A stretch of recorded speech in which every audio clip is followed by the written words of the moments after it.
please, please, can we stop writing zombie comics? There are no more good zombie stories to write. We have done the bit to death, and then it came back to life, and then we did it to death again. We gotta stop beating on this zombie horse and stop making these boring stories that we've seen before. There's just nothing left. There's nothing in that well to draw upon. Will you say Deniz Camp is writing it? Okay, I'll read that.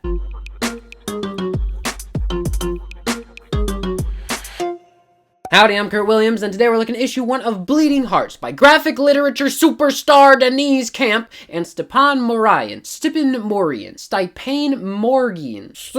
And what a great title we have here. I love it when the title of a comic book is a cheeky little pun, because it's a comic about zombies, right? So of course they're eating people, so you're gonna see some blood, and you might even see a heart or two that is covered in blood. But our main character here, who is a zombie, is also kind of growing a conscience. He's wrestling with the morality of his existence, which means he has a bleeding heart, of course. And speaking of the main character, allow me to introduce you to Mouse Pokes Golf Ball out of Head Hole, who is basically zombie James Dean, as well as our obligatory staple of American cartooning, his chubby best friend. The parallels between Jimmy Neutron and Carl, or even better, Popeye and Wimpy, are uncanny. I mean, come on, look at that big old muscular arm, and we even got this guy who's always eating and wears a hat. What's really funny is if he had waited 3 more years to put this book out, Popeye would have been public domain, and we could have actually had zombie Popeye instead of rip-off James Dean zombie Popeye. Just imagine Popeye angrily cramming brains into old cans of spinach so he can feel like he's still alive. Anyway, this is a story about the exploration of identity and morality through the lens of a goofy zombie thriller. Our friend here, who goes by Poke for short, because there's no way that I'm saying his entire name throughout this video, is struggling with questions like, where do I belong? Who are my people? How strong is my loyalty to my group? And how strong is the loyalty of the other people in my group? And I won't say that it's refreshing to have a zombie as the main character in this story, because zombies as the antagonists have kind of left the zeitgeist. We have things like Warm Bodies and Marvel Zombies, and even Swiss Army Man to a degree, where the zombies are the protagonists, the characters that we identify with. So that fact alone does not make this fresh. But what does make it fresh is all these clever little details that Deniz Camp is so good at inserting into every single comic he writes. If you haven't been reading Assorted Crisis Events, you need to be reading it. It's on my top 10 comics of 2025. If you haven't been reading Absolute Martian Manhunter, you need to read it. It was my #1 comic of 2025. The Ultimates is regarded by many as the best storyline in the entire new Ultimate Universe from Marvel, and it's pretty good. I don't know if I'm in love with any of them, but I'm not at all surprised that Deniz Camp series is the one that everybody loves. Would I have bought any old zombie story that I saw on the rack? Absolutely not. The singular reason that I picked this up was because Deniz Camp's name was on it. And I will tell you the details of his writing that make this story feel so unique and fresh right after I plug this shirt that I'm wearing. You might have noticed that I'm wearing a shirt that says every comic shop in Michigan tour. We got here a map of Michigan. We got my logo at the bottom. It says Tour 24 way down there. And then on the back of the shirt, just like a band tour t-shirt, we have all of the shops in Michigan that I visited. We got 66 shops on here. This sick shirt is available for purchase online. It looks like this at the shop, and I will post a link to the shop in the description of this video. If you like comics and you live in Michigan, or if you're planning a trip to Michigan and you want to know where the best comic shops are, make sure to watch that Every Comic Shop in Michigan video and pick up a shirt so that you can wear it like a checklist as you're visiting the state. I'm also making these shirts ahead of time for the next state I'm visiting, which is in April. So stay tuned for more details on that. Thanks so much to people who have already bought these shirts. I bet you'll look sexy in them. Now let's get back to the details that Deniz Camp puts in this comic to make it feel so fresh and exciting. First, the silly, almost tribal sounding names that the zombies have, like the main character, Mouse Pokes Golf Ball out of Head Hole, and his silly, hungry friend, Mushrooms Grow Up All Over Like Little Forests, are just nice little bits of color that he spreads onto this comic. It's goofy and it's referential, and it also implies the simplicity of the characters, and I love it. It just feels perfect. Another fresh little detail is the fact that Poke is kind of a picky zombie. He's like an aficionado of the best fleshes. He only really wants the hearts, which are considered a delicacy. They're like the most sophisticated meal that a zombie can get. I also really like the genius internal conflict, internal yes as a pun, that the main character Poke has. The fact that his heart has suddenly started beating, and the beating of his heart is the heartbeat of the story, coincidentally. It is the thread that gets us through the story. And another thing that I just love to see writers taking the time and the care to do is creating social norms for the group that they're presenting that are brand new. Like, we have language that only these characters use, such as the word chalkers, which is apparently considered an offensive term, as well as cultural norms. We see the way that most of the zombies cast out this other zombie because he didn't follow the rules of being a zombie. Genius. What a great world building technique. What a way to bring you into the story and make it feel more realistic, is to give it these very personal details. And one of the best examples of the specific culture in this book is the multiple page sequence where we get reminded that the reality of zombies in the world is gruesome, borderline evil, deeply disturbing, and we have a truly disturbing moment in here, which is immediately followed by a casual return to the interesting aspects of the zombie culture. So we're just dragged through this terrible, gruesome moment, and then all of a sudden they say, and that was Tuesday. And that whole scene just leads me to believe that the absurdity in this book is as sharp as a knife. I don't want to give away too much about the plot, though I will say that the cliffhanger at the end is actually a really good cliffhanger. I started this book not really being that impressed, not really that engaged in it, but by the end of it, especially by the end of my second read through it, I'm very invested. I'm very curious about where the series is going to go. So now let's take a quick look at the art, which you've already seen some of, but we're going to take a close look at a few specific panels. The first of which being the first panel of the book, which immediately turned me off. I had a serious ick reaction to that first panel